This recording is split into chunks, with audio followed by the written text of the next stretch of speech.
നമസ്കാരം. AI എങ്ങനെയാണ് മനുഷ്യരുടെ ജീവിതങ്ങളെ മാറ്റിമറിക്കുന്നത് എന്നുള്ളതാണ് നമ്മൾ കുറച്ച് അധ്യായങ്ങളിലായി സംസാരിച്ചുകൊണ്ടിരിക്കുന്നത്.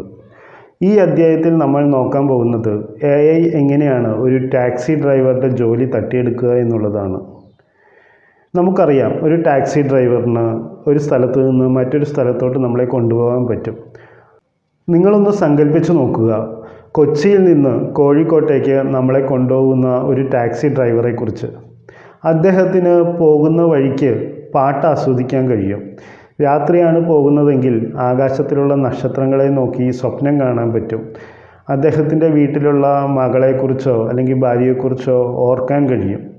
പോകുന്ന വഴിക്ക് ഭക്ഷണങ്ങൾ ആസ്വദിക്കാൻ കഴിയും. പക്ഷേ നമ്മളൊരു ഡ്രൈവറിൽ നിന്ന് എക്സ്പെക്റ്റ് ചെയ്യുന്നത് ഈ വക കാര്യങ്ങളാണോ? അല്ല.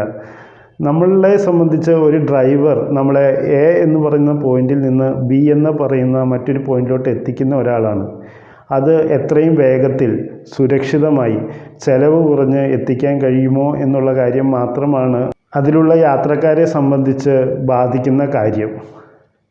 അയാൾക്ക് സ്വപ്നം കാണാൻ പറ്റുന്നുണ്ടോ, പാട്ടും ഭക്ഷണവും ആസ്വദിക്കാൻ കഴിയുന്നുണ്ടോ എന്നുള്ളതൊന്നും യാത്രക്കാരനെ സംബന്ധിച്ച് വലിയ കാര്യമല്ല. ഇദ്ദേഹത്തിൻ്റെ ഈ ജോലി AI അൽഗോരിതങ്ങൾ നിയന്ത്രിക്കുന്ന തനിയെ ഓടുന്ന ഒരു കാറിന് സുഖമായി പെട്ടെന്ന് ചെയ്യാവുന്നതേ ഉള്ളൂ. നമ്മൾ ഇത് മനസ്സിലാക്കണമെങ്കിൽ കുറച്ച് കാലങ്ങൾക്ക് മുമ്പ് കുതിരകൾക്ക് എന്താണ് സംഭവിച്ചത് എന്ന് ഓർത്തു നോക്കിയാൽ മതി. കുതിരകൾക്ക് ഒരുപാട് കഴിവുകളുണ്ടായിരുന്നു. തൻ്റെ യജമാനൻ്റെ മുഖം തിരിച്ചറിയാൻ കഴിയുമായിരുന്നു, അവയെ സ്നേഹിക്കാൻ കഴിയുമായിരുന്നു, അതുപോലെ തന്നെ വേലികൾ ചാടി കടക്കാൻ കഴിയുമായിരുന്നു. അങ്ങനെ പല കഴിവുകളും ഉണ്ടായിരുന്നു കുതിരയ്ക്ക്. പക്ഷേ കുതിരകളുടെ എല്ലാം ജോലി കാറുകൾ വന്നപ്പോൾ കാറുകൾ ഏറ്റെടുക്കുകയാണ് ചെയ്തത്. കുതിരകൾക്ക് യാതൊരു പ്രസക്തിയും ഇല്ലാതെയായിപ്പോയി. കാരണം യാത്ര ചെയ്യുക എന്നുള്ളൊരു കാര്യം കുതിരകളെ കഴിഞ്ഞും ഭംഗിയായി കാറുകൾക്ക് ചെയ്യാൻ കഴിഞ്ഞു എന്നുള്ളതാണ് കുതിരകളുടെ ജോലികളെല്ലാം കാറുകൾ തട്ടിയെടുക്കാനുണ്ടായ കാരണം. ഇത് തന്നെയാണ് ടാക്സി ഡ്രൈവർമാർക്കും സംഭവിക്കാൻ പോകുന്നത്.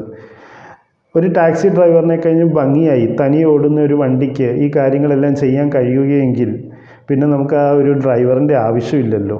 അപ്പോൾ ഭാവിയിലുള്ള സിസ്റ്റങ്ങൾ എല്ലാം ഇങ്ങനെ തനിയെ ഓടുന്ന കാറുകളായിരിക്കും എന്ന് പറയുന്നതിൻ്റെ കാരണം നിങ്ങൾക്ക് മനസ്സിലായിട്ടുണ്ടാകും. ശരിക്കും നമ്മുടെ കാറുകളെയെല്ലാം AI നിയന്ത്രിക്കുന്ന ഒരൊറ്റ നെറ്റ്വർക്കിലോട്ട് കൊണ്ടുവന്നു കഴിഞ്ഞാൽ ഒരുപാട് ഗുണങ്ങളുണ്ട്. നമുക്കതൊന്ന് പരിശോധിച്ച് നോക്കാം. 2015 ഓഗസ്റ്റിൽ ഗൂഗിളിൻ്റെ തനിയെ ഓടുന്ന ഒരു കാർ അപകടത്തിൽപ്പെട്ടിട്ടുണ്ട്. അതെങ്ങനെയാണ് എന്നല്ലേ? അതായത് ഒരു ജംഗ്ഷനിലെത്തിയപ്പോൾ ഒരാൾ പെട്ടെന്ന് റോഡ് മുറിച്ച് കിടന്നു. അപ്പോൾ ഈ AI അൽഗോരിതം ആളെ കാണുകയും അത് തിരിച്ചറിയുകയും പെട്ടെന്ന് ബ്രേക്ക് ചെയ്യുകയും ചെയ്തു. ആ കാർ അവിടെ നിന്നു. പക്ഷേ പുറകിലൂടെ വന്ന മനുഷ്യനായ ഡ്രൈവർ ഒരുപാട് സ്വപ്നങ്ങളൊക്കെ കണ്ട് വേറെ ഏതോ ലോകത്ത് സഞ്ചരിച്ച് അയാൾ വരുന്ന വഴിക്ക് ഈ ബ്രേക്ക് ചവിട്ടാൻ മറന്നുപോയി. അതുകൊണ്ട് ഈ AI അൽഗോരിതം ഓടിക്കുന്ന കാറിൻ്റെ പുറകിൽ വന്ന് ഇടിക്കുകയാണ് ചെയ്തത്. അങ്ങനെയാണ് ആ അപകടം ഉണ്ടായത്. നിങ്ങളൊന്ന് സങ്കല്പിച്ച് നോക്കൂ, ഈ രണ്ട് കാറും നിയന്ത്രിച്ചിരുന്നത് AI അൽഗോരിതം ആയിരുന്നെങ്കിൽ ഇങ്ങനെ ഒരു അപകടം നടക്കുമായിരുന്നോ? ഇല്ല. കാരണം അത് സ്വപ്നം കണ്ട് മറ്റു കാര്യങ്ങളിലോട്ട് ശ്രദ്ധ പോവുകയില്ല. അത് മുന്നിലൊരു തടസ്സം വരുമ്പോൾ പെട്ടെന്ന് തിരിച്ചറിയുകയും ആ കാറ് ബ്രേക്ക് ചെയ്യുകയും അപകടം ഒഴിവാക്കുകയും ചെയ്യുമായിരുന്നു. അതാണ് AI അൽഗോരിതങ്ങൾ വന്ന് എല്ലാ കാറുകളെയും ഒരൊറ്റ നെറ്റ്വർക്കിൽ നിയന്ത്രിച്ചാൽ ഉണ്ടാകുന്ന ഗുണം.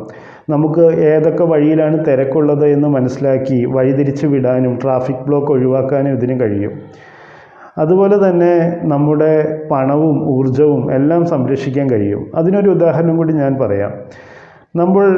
നമ്മുടെ കാറുകളെക്കുറിച്ച് ചിന്തിച്ച് നോക്കിയിട്ടുണ്ടോ? നമ്മുടെ കാറുകൾ കൂടുതൽ സമയം നമ്മുടെ വീടിൻ്റെ കാർ പോർച്ചിലോ അല്ലെങ്കിൽ നമ്മൾ ഓഫീസിലോട്ട് രാവിലെ ചെന്ന് കഴിയുമ്പോൾ അവിടുത്തെ പോർച്ചിലോ അവിടുത്തെ പാർക്കിംഗ് സ്ഥലത്തോ വെറുതെ കിടക്കുകയാണ് ചെയ്യുന്നത്. നമ്മൾ രാവിലെ ഓഫീസിലോട്ട് പോകുന്നു, കാർ അവിടെ പാർക്ക് ചെയ്യുന്നു, വൈകിട്ട് നമ്മുടെ ജോലി കഴിയുമ്പോൾ ആ കാർ എടുത്തുകൊണ്ട് തിരികെ വരുന്നു. അതാണ് സാധാരണ ഒരു മനുഷ്യൻ ചെയ്യുന്ന കാര്യം.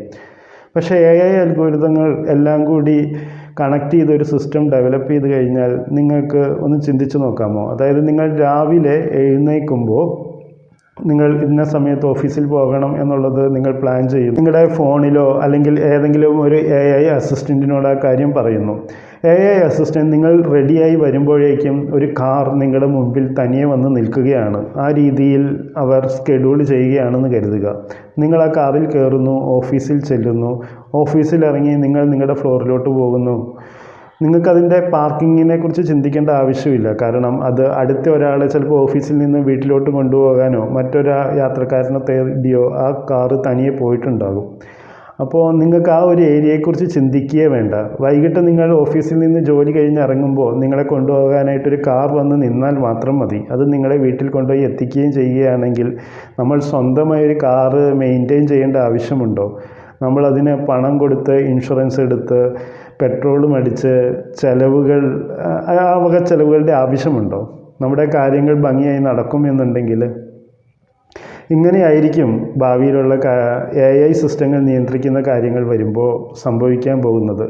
എല്ലാ സിസ്റ്റത്തിനെയും ഇൻ്റഗ്രേറ്റ് ചെയ്ത് കണക്ട് ചെയ്ത് കഴിയുമ്പോൾ മനുഷ്യൻ്റെ ജീവിതം കുറച്ചുകൂടി എളുപ്പമുള്ളതായി മാറുകയാണ് ചെയ്യുന്നത്.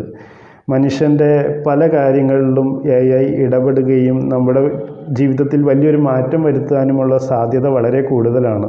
നമ്മുടെ പണവും ഊർജവും സമയവും എല്ലാം ലാഭിക്കാൻ ഈ വക സിസ്റ്റങ്ങൾക്ക് കഴിയും. അടുത്ത അധ്യായത്തിൽ നമുക്ക് AI മറ്റൊരു മേഖലയെ എങ്ങനെ ബാധിക്കും എന്നുള്ള വിഷയത്തെക്കുറിച്ച് സംസാരിക്കാം. നന്ദി.